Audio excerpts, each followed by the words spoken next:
حضرت ابو بکر صدیق رضی اللہ تعالیٰ دور جاہلیت میں بھی خاندان قریش کے بڑے معظم اور مکرم شخصیت مانے اور جانے جاتے تھے۔ حضرت ابو بکر رضی اللہ تعالیٰ اپنے خاندان میں صاحب دولت تھے۔ حضرت ابو بکر صدیق رضی اللہ تعالیٰ عنہ صاحب احسان و مروت تھے۔ گمشدہ کی تلاش اور مہمانوں کی خوب توازے خاطر فرمایا کرتے تھے۔ حضرت ابو بکر صدیق رضی اللہ تعالیٰ عنہ قریش کے ان 11 اشخاص میں ہیں جن کو دور جاہلیت اور زمانہ اسلام دونوں میں شرف و بزرگی حاصل رہی ہے۔ حضرت ابو بکر صدیق رضی اللہ تعالیٰ دور جاہلیت میں خون بہا اور جرمانے کے مقدمات کا فیصلہ فرمایا کرتے تھے، جو اس زمانے کا بہت ہی بڑا اعزاز کا منصب تھا۔ حضرت ابو بکر صدیق رضی اللہ تعالیٰ عنہ نے دور جاہلیت میں بھی کبھی شراب نہیں پی۔ ایک مرتبہ کی بات ہے، مجمع ہے صحابہ اکرام کا، سوال کیا گیا حضرت ابو بکر صدیق سے کہ آپ نے دور جاہلیت میں کبھی شراب نوشی کو پسند فرمایا؟ تو حضرت ابو بکر صدیق رضی اللہ تعالیٰ عنہ نے ارشاد فرمایا، اللہ تعالیٰ کی پناہ، میں نے کبھی شراب نہیں پی۔ سوال ہوا کیوں نہیں پی؟ تو آپ نے فرمایا کہ میں اپنی شرافت و عزت اور مروت کی حفاظت کرتا تھا، اس لیے کہ جو شراب پیتا ہے اس کی عزت و شرافت اور مروت تباہ و برباد ہو جاتی ہے۔ اس بات کو جب پیارے آقا جناب احمد مجتبی محمد عربی روحی فدا صلی اللہ علیہ وسلم نے سنا تو آپ نے 2 مرتبہ فرمایا کہ ابو بکر نے سچ کہا، ابو بکر نے سچ کہا۔ یار غار نبی حضرت ابو بکر صدیق رضی اللہ تعالی عنہ کی پرخلوص کوشش اور اچھی تبلیغ سے حضرت عثمان غنی، حضرت زبیر ابن عوام، حضرت طلحہ، حضرت عبد الرحمن ابن عوف، حضرت سعد ابن ابی وقاص، حضرت عبیدہ ابن جراح جیسے بہت سے جید حضرات مسلمان اور صاحب ایمان ہوئے۔ معلوم ہوا کہ اگر آج بھی ہم پرخلوص کوشش کریں اور اچھی نصیحت سے کام لیں، یقیناً اثر ہوگا۔ اللہ تعالیٰ اپنے پیارے حبیب، ہم بیماروں کے طبیب مصطفیٰ جان رحمت صلی اللہ علیہ وسلم کے وسیلے سے ہم سب کو خلوص کی دولت عطا فرمائے۔ حضرت ابو بکر بے مثل عالم اور خطا سے پاک تھے۔ مصطفیٰ جان رحمت صلی اللہ تعالی علیہ وسلم کا پیارا محبوب حضرت ابو بکر صدیق رضی اللہ تعالی عنہ کا علم لاجواب تھا۔ آپ بے مثل عالم اور بالاتفاق جماعت صحابہ میں سب سے زیادہ علم والے، حافظ قرآن کے ساتھ فن قرأت میں ماہر تھے۔ علم الانصاب، تعبیر خواب اور خطبات کی فصاحت و بلاغت میں بے نظیر آپ کی ذات بابرکت تھی۔ درمیان صحابہ جب کوئی مسئلہ پیش آتا، چاہے کتنا ہی مشکل کیوں نہ ہو، آپ کی خدمت میں پیش کیا جاتا۔ آپ حدیث شریف سناتے اور مشکل سے مشکل مسئلہ حل ہو جاتا۔ لوگوں کے قلوب مطمئن ہو جایا کرتے تھے۔ حضرت ابو بکر صدیق رضی اللہ تعالیٰ عنہ اس شان کے صاحب الرائے تھے کہ ایک صحابی حضرت معاذ ابن جبل رضی اللہ تعالیٰ عنہ کا بیان ہے کہ رسول اللہ صلی اللہ علیہ وسلم نے مجھے یمن کا قاضی بنانے کا ارادہ فرمایا تو ہمارے حضور جناب احمد مجتبی محمد عربی روحی فدا صلی اللہ علیہ وسلم نے حضرت ابو بکر، حضرت عمر، حضرت عثمان، حضرت علی، حضرت طلحہ، حضرت زبیر، حضرت اسید بن حضیر رضی اللہ تعالی عنہم اجمعین وغیرہ صحابہ اکرام سے مشورہ فرمایا۔ ہر ایک نے اپنی اپنی رائے پیش کی تو ہم غریبوں کے آقا، ہم فقیروں کے سرور مصطفیٰ جان رحمت نے مجھ سے فرمایا، معاذ ابن جبل تمہاری کیا رائے ہے؟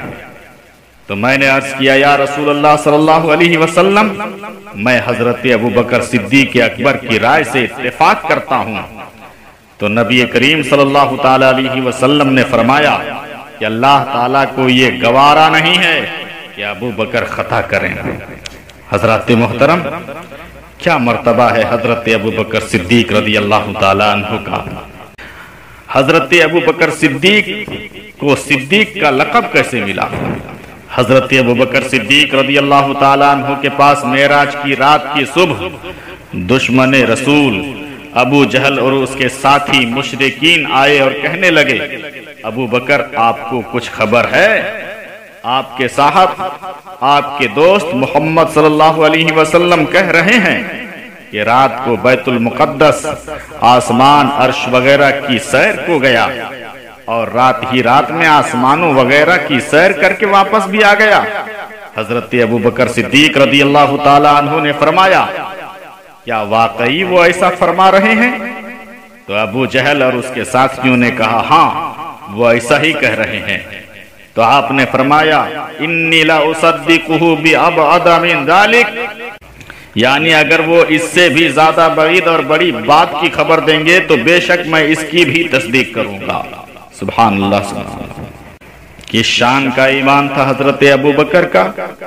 بارگاہ مصطفیٰ صلی اللہ علیہ وسلم میں حضرت ابو بکر رضی اللہ تعالی عنہ اور آپ کے بیٹے حضرت عبد الرحمن رضی اللہ تعالی عنہ حاضر ہیں۔ حضرت عبد الرحمن رضی اللہ تعالی عنہ نے اپنے والد حضرت ابو بکر صدیق رضی اللہ تعالی عنہ سے عرض کیا کہ ابا جان، آپ پر میرا ایک احسان ہے، اور وہ یہ ہے کہ غزوہ بدر میں آپ حضور پرنور صلی اللہ علیہ وسلم کے ساتھ تھے اور میں ابو جہل اور کفار کے ساتھ تھا۔ لڑائی ہو رہی تھی، سر کٹ کٹ کے گر رہے تھے اور کئی مرتبہ آپ میری تلوار کے زد میں آ گئے، لیکن آپ کو میں نے باپ ہونے کی وجہ سے قتل نہیں کیا۔ یہ احسان ہے آپ پر میرا۔ اتنا سننا تھا کہ حضرت ابو بکر صدیق رضی اللہ تعالی عنہ نے جوش ایمانی کے ساتھ ارشاد فرمایا، اے میرے بیٹے عبد الرحمن سن لو، اگر تم میری تلوار کی زد میں آ جاتے نا تو قسم خدا کی میں تم کو بیٹا سمجھ کر نہیں چھوڑتا، بلکہ اس وقت اپنے نبی صلی اللہ علیہ وسلم کا دشمن سمجھ کر تم کو قتل کر دیتا۔ اللہ اللہ، کیا خوب فرمایا اعلیٰ حضرت نے۔ دشمن احمد پہ شدت کیجئے، ملحدوں کی کیا مروت کیجئے۔ آئیے حضرت ابو بکر صدیق رضی اللہ تعالی عنہ کا عشق رسول ملاحظہ کیجئے۔ ابتدائی اسلام میں جو شخص مسلمان ہوتا وہ اپنے اسلام کو چھپائے رکھتا تھا، اور ہمارے آقا جناب احمد مجتبی محمد عربی روحی فدا صلی اللہ تعالی علیہ وسلم بھی چھپانے کی تلقین فرماتے تھے تاکہ کفار و مشرکین تکلیف نہ دیں۔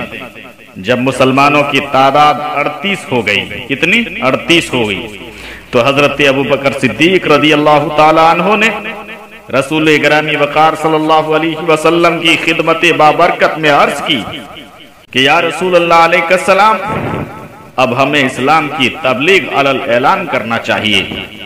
تو نبی برحق صلی اللہ علیہ وسلم نے فرمایا، اے پیارے صدیق، ابھی ہم تعداد کے لحاظ سے تھوڑے ہیں۔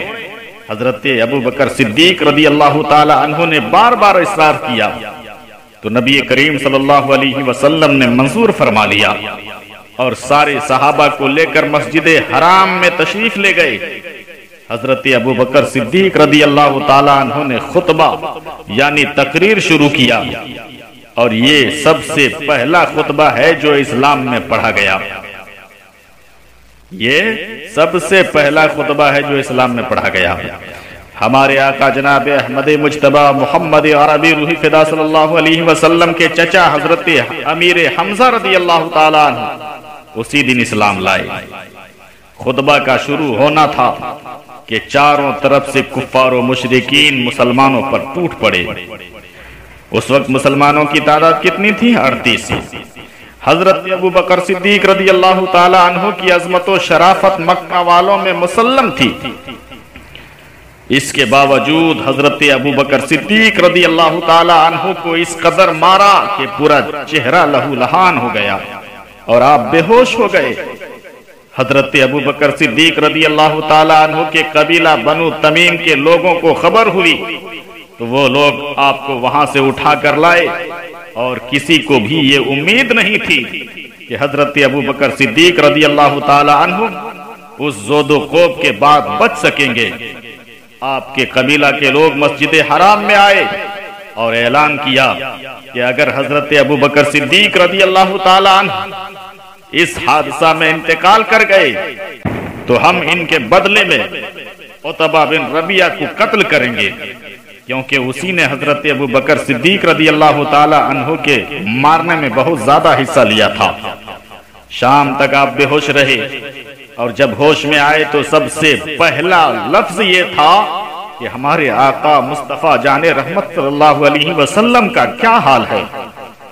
اس بات پر لوگوں نے آپ کو بہت ملامت کی کہ انہی کی وجہ سے یہ مصیبت پیش آئی، اور دن بھر بے ہوش رہنے کے بعد بات کی تو سب سے پہلے انہی کا نام لیا، اور ان کا نام کیوں نہ لیتے، اس لیے کہ سرکار صلی اللہ علیہ وسلم کا ذکر اور یاد ہی تو مومن کی شان اور ایمان کی جان ہے۔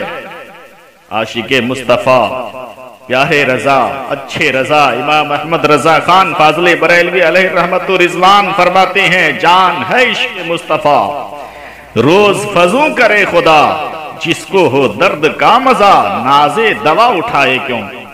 حضرات، کچھ لوگ اس خیال سے اٹھ کر چلے گئے کہ جب بولنے لگے ہیں تو اب جان بچ جائے گی۔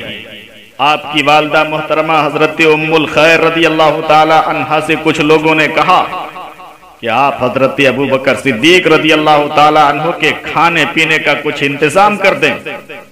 آپ کی والدہ محترمہ کچھ کھانے پینے کا سامان لے کر آئی اور آپ کو کھانے کے لیے بہت کہا، مگر عاشق صادق حضرت ابو بکر صدیق رضی اللہ تعالی عنہ کی وہی ایک صدا تھی کہ ہمارے آقا محمد صلی اللہ علیہ وسلم کا کیا حال ہے۔ آپ کی والدہ نے فرمایا، مجھے کچھ نہیں معلوم ان کا حال کیا ہے۔ حضرت ابو بکر صدیق رضی اللہ تعالی عنہ نے فرمایا کہ حضرت عمر فاروق اعظم رضی اللہ تعالی عنہ کی بہن ام جمیل رضی اللہ تعالی عنہ کے پاس جا کر معلوم کرو کہ حضور صلی اللہ علیہ وسلم کا کیا حال ہے۔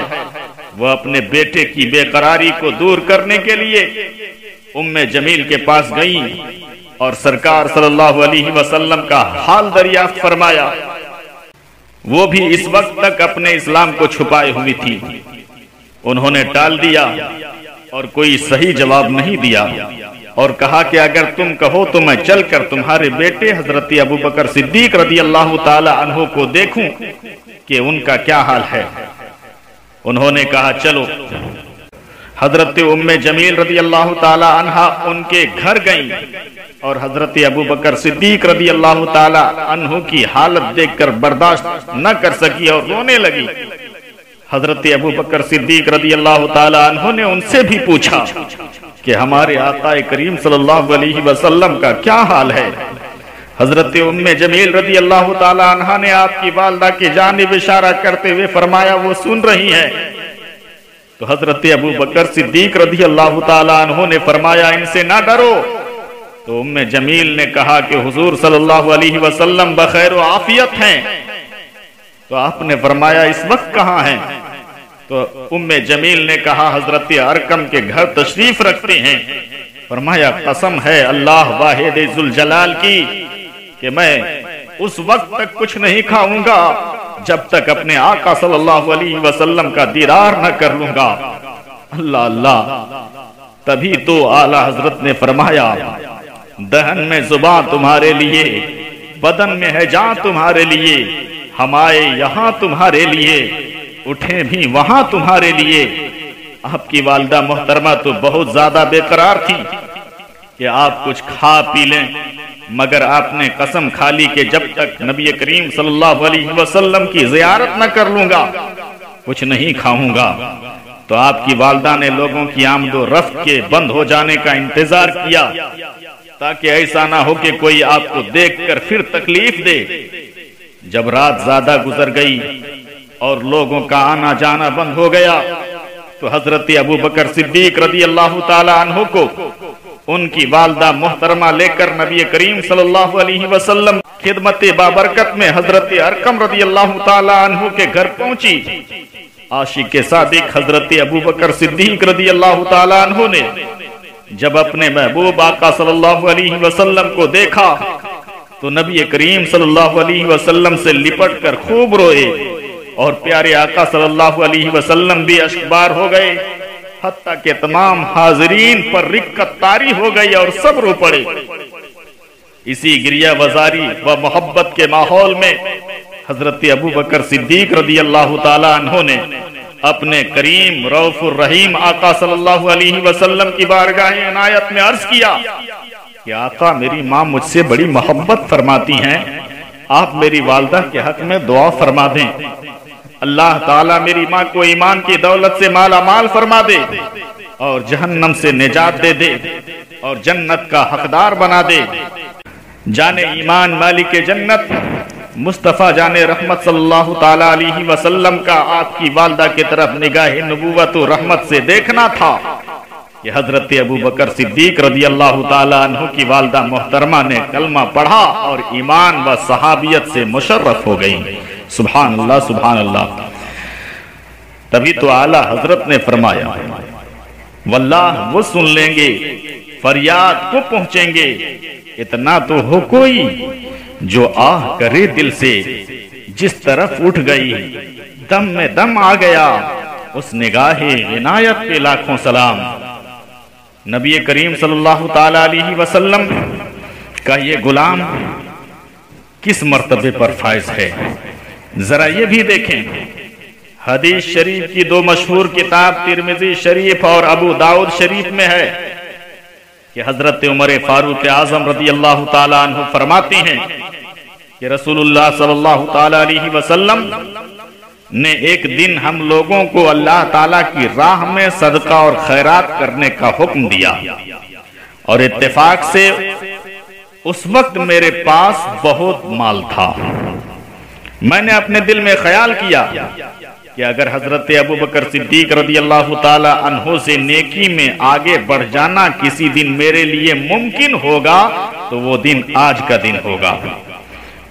میں بہت زیادہ مال اللہ تعالیٰ کی راہ میں دے کر ان سے نیکی میں آگے بڑھ جاؤں گا۔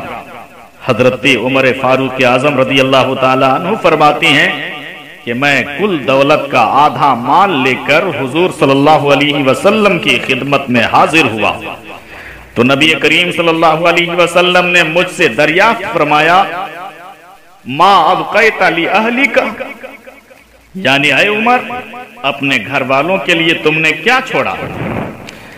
حضرت عمر فاروق اعظم رضی اللہ تعالی عنہ نے عرض کیا آدھا مال گھر والوں کے لیے چھوڑ دیا ہے۔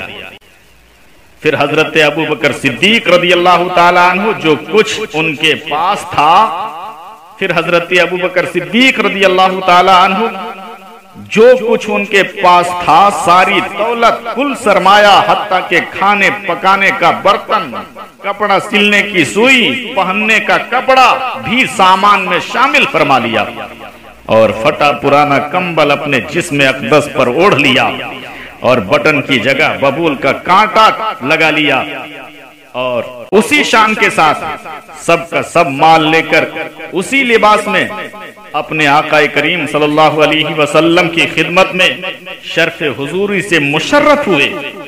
پھر اس وقت حضرت جبریل علیہ السلام حاضر خدمت ہوئے، اور وہ بھی پھٹے پرانے کمبل اوڑھے ہوئے اور بٹن کی جگہ ببول کا کانٹا لگائے ہوئے تھے۔ ہمارے آقا مصطفیٰ جان رحمت صلی اللہ علیہ وسلم نے پوچھا اے سدرہ کے مکی جبریل امین، آج میں تم کو کس لباس میں دیکھ رہا ہوں؟ حضرت جبریل علیہ السلام نے عرض کیا یا رسول اللہ صلی اللہ تعالی علیہ وسلم، جب سے آپ کی محبت میں حضرت ابوبکر صدیق رضی اللہ تعالی عنہ نے اس لباس کو پہن لیا ہے، اللہ تعالیٰ نے آسمانوں میں ہر فرشتے کو حکم دے دیا ہے کہ تم اسی لباس کو پہن لو جس لباس میں میرے محبوب صلی اللہ علیہ وسلم کے محبوب حضرت ابوبکر صدیق نظر آ رہے ہیں۔ بہرکیف رسول اللہ صلی اللہ علیہ وسلم نے اپنے عاشق حضرت ابوبکر صدیق رضی اللہ تعالی عنہ سے فرمایا